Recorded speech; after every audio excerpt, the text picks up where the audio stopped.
It is now 5:32. President Donald Trump is heading to Camp David this morning to huddle with his cabinet. It's the first gathering like this since he returned to the second term in office. And developments in the Middle East and cyber attacks on water systems here in Minnesota expected to be front and center. Doug Luzader joins us now with a look ahead of what's on the president's schedule this weekend. Good morning, Doug.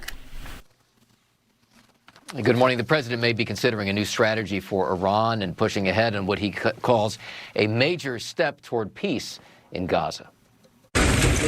In Gaza, the wreckage following the latest round of Israeli strikes targeting Hamas militants. Local hospitals say 3 people were killed. Does everybody like the music? When President Trump convened his Board of Peace earlier this year, he was pressing for a Gaza breakthrough. Late yesterday on Truth Social, he announced a historic agreement for the complete disarmament of Hamas and all other armed groups in Gaza. This is a monumental step toward lasting peace and security. If, in fact, this is true, this is monumental and hugely significant, for this administration. But it also points to the various complexities within, the Middle East at this point in time. Complexities that extend to Iran, with a wider war that now involves a number of countries in the region. On this vote, the yeas are 49, the nays are 50, and the motion is not agreed to. Yesterday, the Senate once again narrowly failed to end the war in Iran.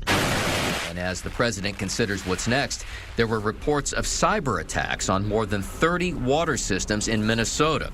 And while those are still under investigation and there were no reported issues, there have been warnings that Iran might be attempting those kinds of actions. In a sense, it was a success for us because nothing happened. But on the other hand, it was a failure because the attack did happen, and it happened in a coordinated way across 30 entities.